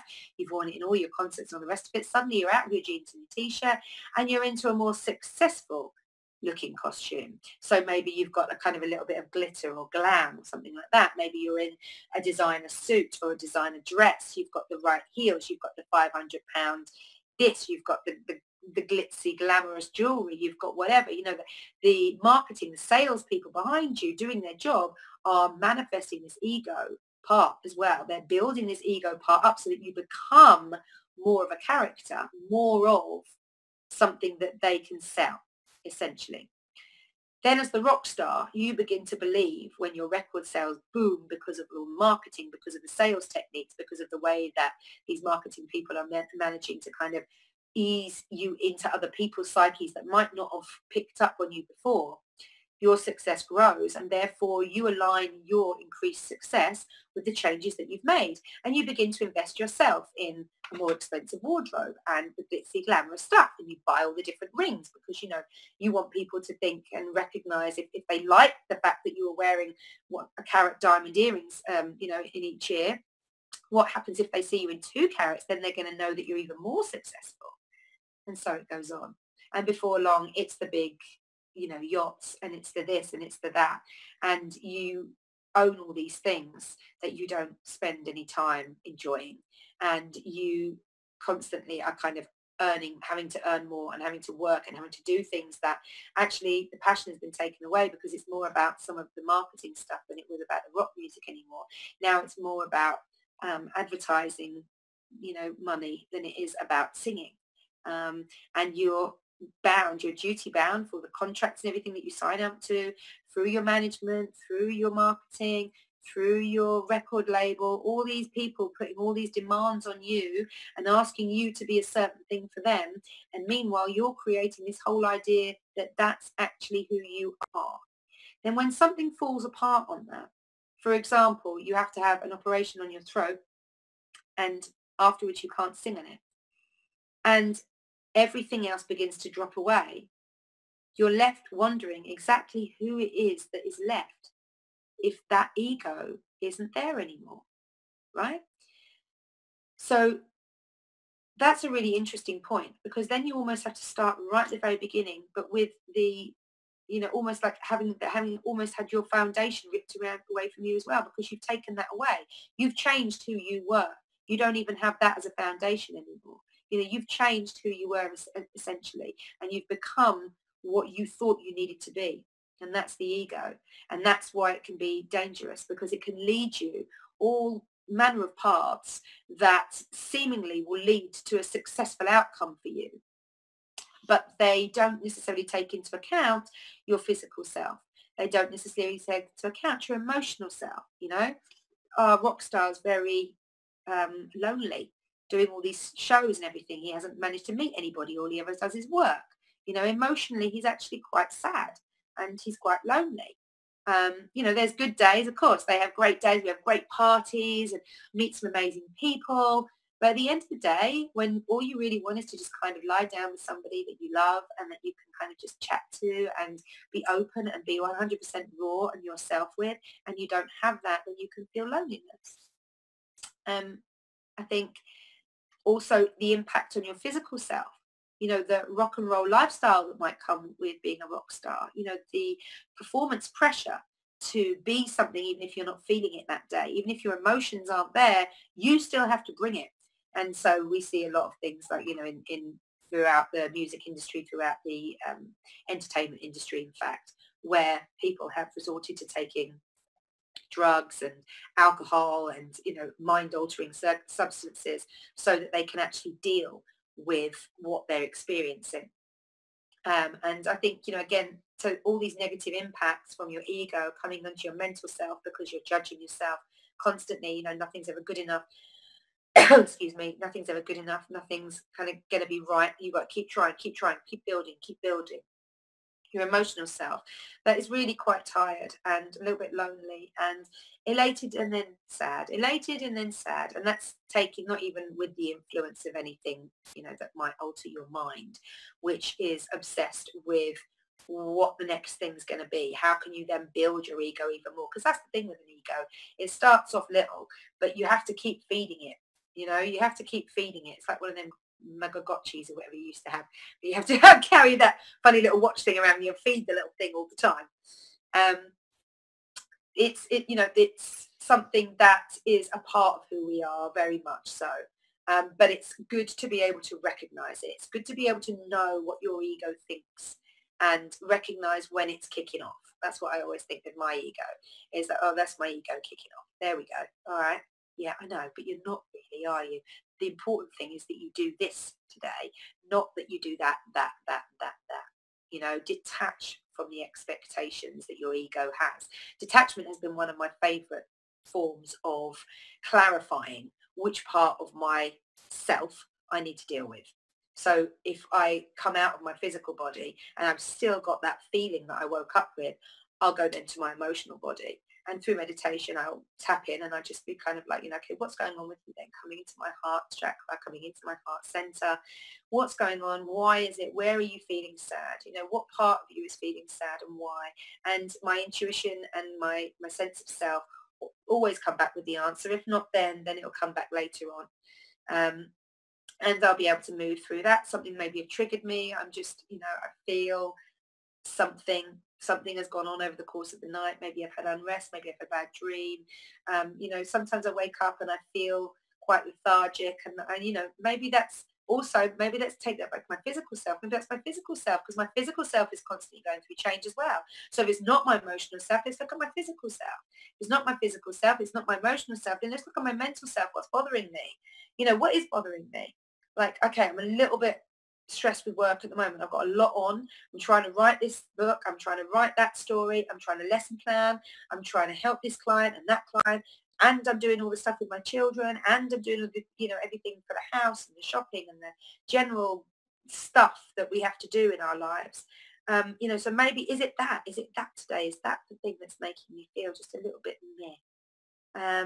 And, you know, being able to go through in a kind of an order and look at each part of myself enables me to not only connect with the parts of me that I'm looking at, but also enable my spiritual self to really connect in with them as well, and then connect directly to source and receive all information in. You know, because when I'm connecting into all these other parts of myself and I'm looking for the answer with them, I'm looking with my physical self and my spiritual self. I'm looking with that sense of me that wants the best for me. I'm looking with that sense of love, looking through my rose-colored glasses, you know, my love-colored glasses. I'm looking because I'm concerned, because I love myself, because I want myself to be okay.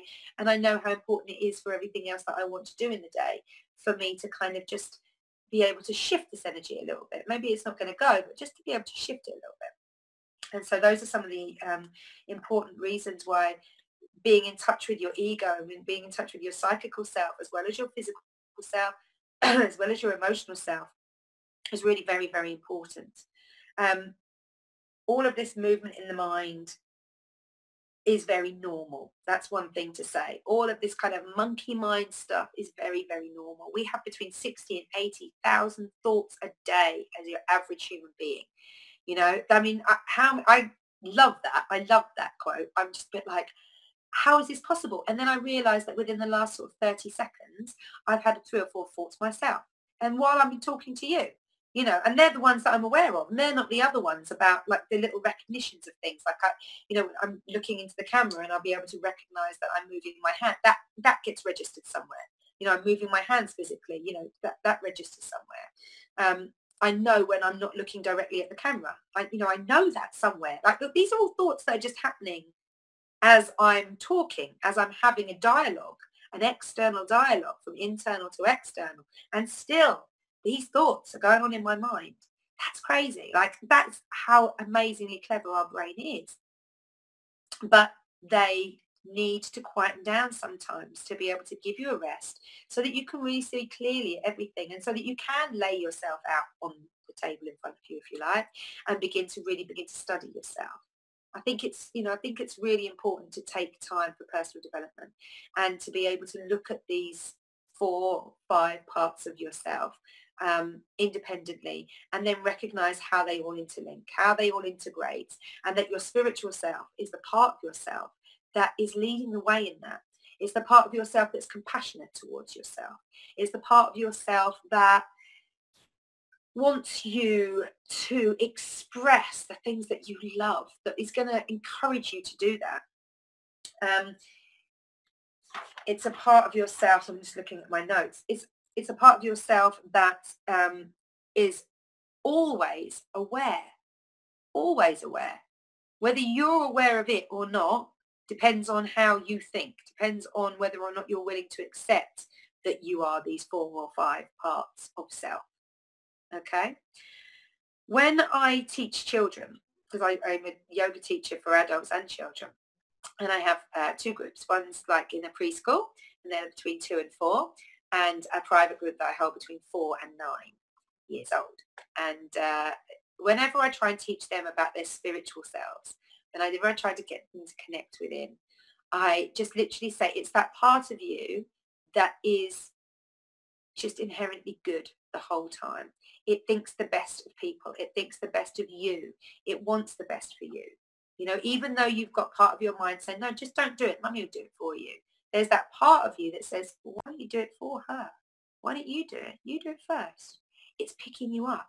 It's pushing you forward. It's asking you to commit to your life in the best possible way every time. That's what your spiritual self is doing for you. It's asking you to be the best you can every time. Now, a lot of people will ignore it because they don't recognize that as being that part of yourself. You know, they just think of it as just another voice in their head.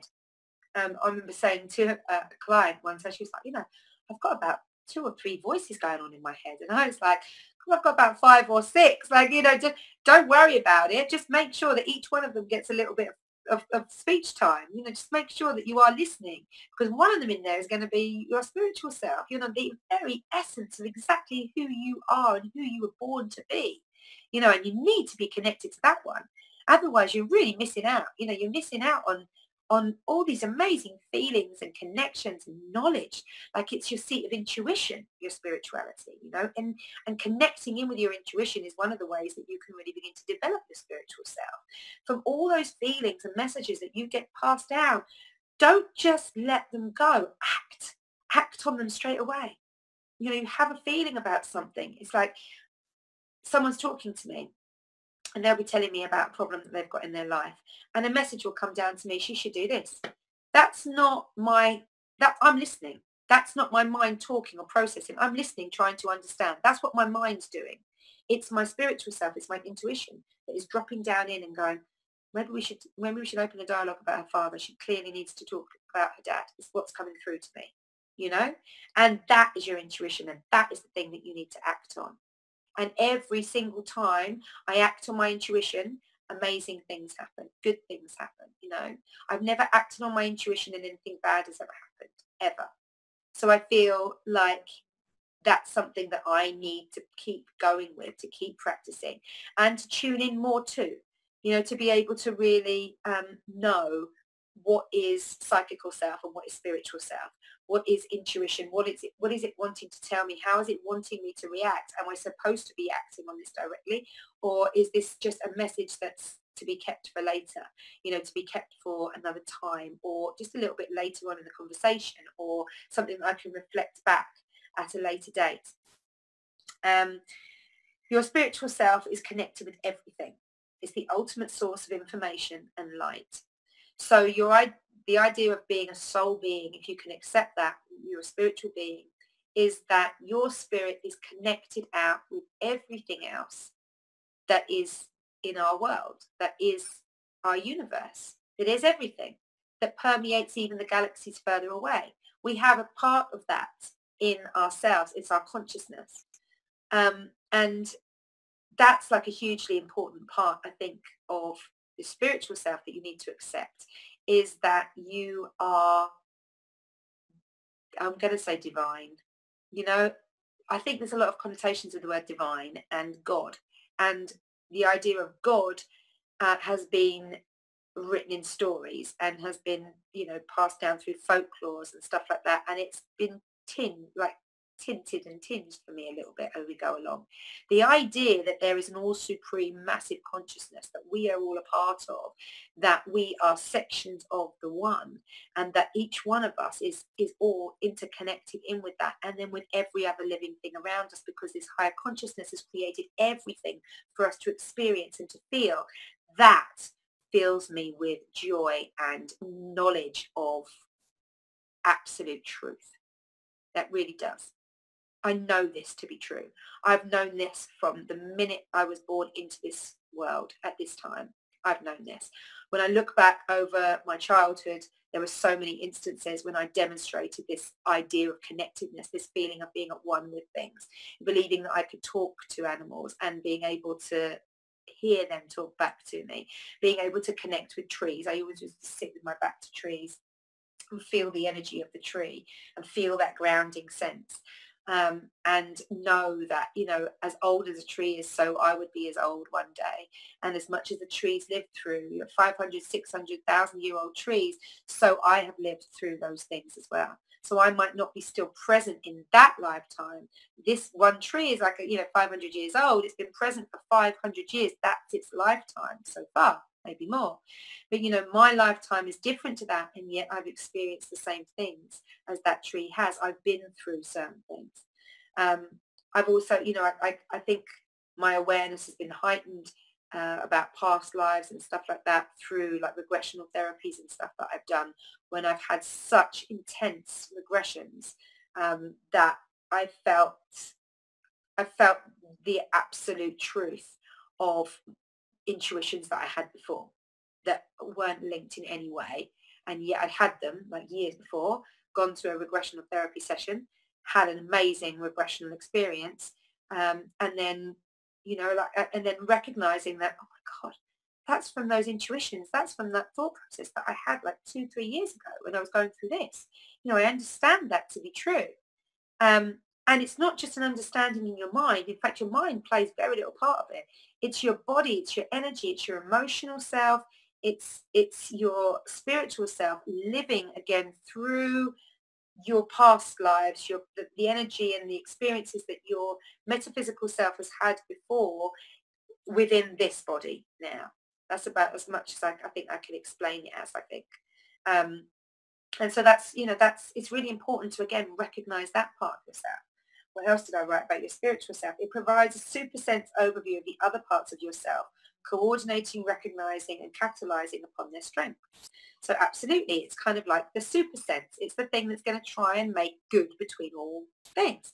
So for example, if you're, if you're feeling really, really ill physically, you've got a really bad cold, for example, because of that, you're feeling low and down, you know, you're not being able to speak to your partner, or you spend time with your kids, you've missed a certain event, la, la, la, your emotional self is down.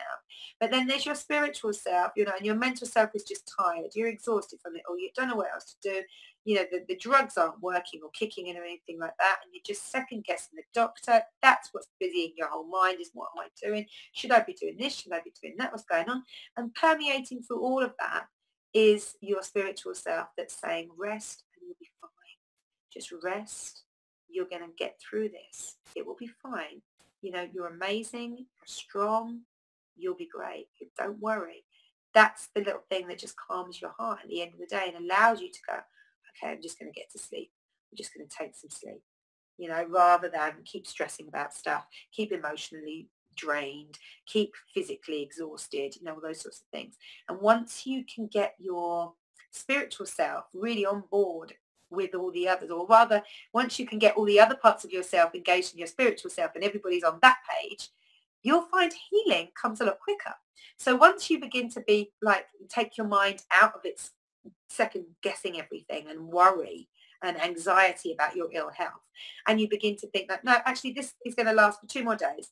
2 more days and this cold will be gone. So, okay, it's awful at the moment, but I've got this that I'm using to help myself. I've got that I'm using to help myself. That will be fine. So that mentality then lifts your emotions, and suddenly you're like, okay, I'm feeling awful. But at the end of the day, I'm fine. It's just a cold. And perhaps I'll watch something to cheer myself up. Perhaps I'll just watch something, have a bit of a laugh. And then your emotional self begins to kind of lift.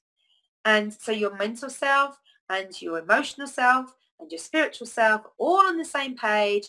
And then lo and behold, 2 days later, your physical self gets on board, and all that positive stuff that you were holding on to has begun to cleanse and has begun to restore and renew you. And it's just given, like, it's literally as basic as it gives your immune system the boost to carry on, and to get through this and to push on through. And so it's working all together. When all these parts of you work all together, it literally is self-healing on whatever level you need it to be, whether you need it to be, like, if you're practicing yoga, you come in, you get on your mat, you do some breathing, essentially moving the energy, moving the prana around your body. Prana is energy.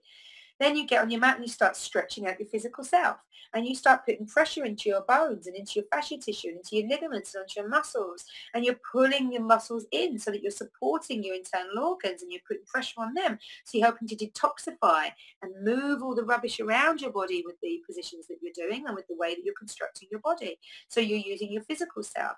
Your mental self is so taken up with where you're going to go physically and what your breath is doing that it calms right down. That's one of the beautiful things about yoga. It just controls all the three things, and it leaves you with your physical and the fifth, your metaphysical part, because you're going to feel the metaphysical part when you feel rushes, releases of energy. As everything begins to clear, you can feel them. I've had people feel them in my class. I feel them regularly in my class. What's that feeling? And you can sometimes hear them take a go. What's that feeling? Oh, God, that was nice. Oh, I must have really released something there. That was lovely. We've had these conversations. And I think it's really important, again, that, it's recognized and you know what it is, and that you recognize how you got it and how you got to where you are. Like, it's fabulous. We are amazing. And that's why it's so important to acknowledge that about yourself. You have all these amazing facets to yourself. Your physical self is amazing. Your emotional self can feel the greatest of joys to the lowest and most destructive of hates. That in itself is something that's quite awesome. I mean, it's not awe-inspiring. It puts me in awe that we can feel this massive spectrum of emotion. Your mind can compute so much, and we don't even know half of what it can do. But what we do know is that it will try to build us a world that we feel safe in, that it will try to construct a person that you can be proud of, irrespective of, the strains that it might put on anything else. It's that powerful, And then you have your spiritual self, that essence of absolute goodness that you are and that you will always be, irrespective of any bad decisions you make, irrespective of the way you choose to live your life, whether you feel like you put into the world or you don't. It doesn't matter. All that matters is that you connect in with that part of yourself and you recognize who you really are. Strip away all the other stuff. Don't even look at yourself on the outside. Just close your eyes and go inwards. What you look like today means nothing. You will look different tomorrow. You'll probably look different by the end of the day. Literally, you will, because you will have consumed food. You might be a little bit more bloated. You might not have consumed food and that bloat might have gone down. All these different things. And your body is constantly changing. So to represent yourself only physically or through your physicality, the main source, is quite a dangerous game because it's constantly changing and you're holding on to something that's very nature is to change on a daily basis. We call it aging. Don't hold on to it. Allow that growth, allow that development. You're going to learn from it as well.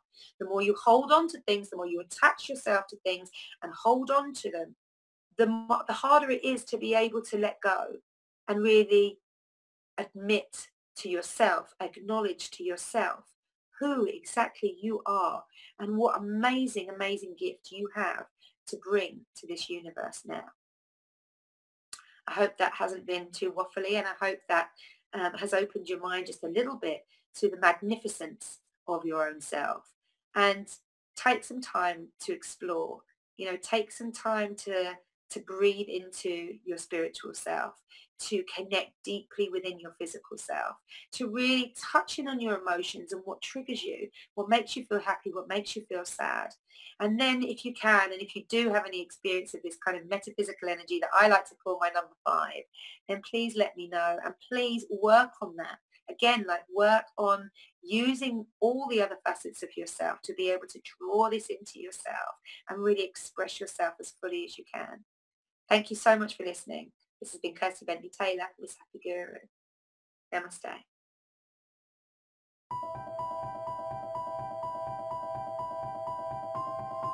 Humanity has been on an epic journey of discovery, learning the truth about the world we live in.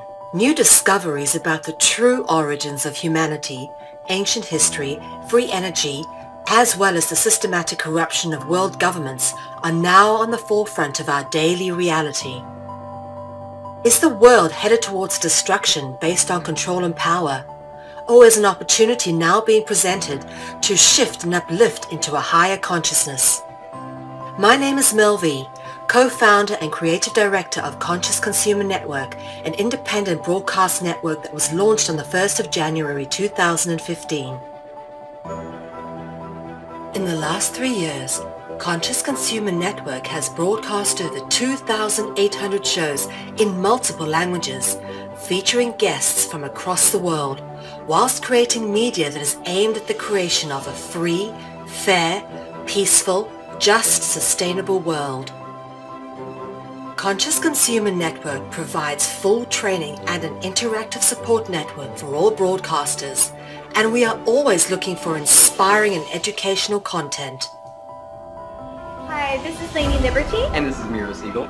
In 2018, Conscious Consumer Network has expanded to multiple broadcast locations, increasing our availability and reach across the world, remaining on the cutting edge of independent media. If we wish to create a better world, we must first create better media, geared towards real education instead of indoctrination. You guys really are what changing the world is going to be about. It's educating kids at a grassroots level. Having become a pillar of stability in the turbulent world of independent media, we have even more going on in 2018. Conscious Consumer Network is a publicly funded network, and we rely on all of you to keep us on the air. Show your support for independent media by donating to our 2018 Network Support Fund. Dare to seek a better world.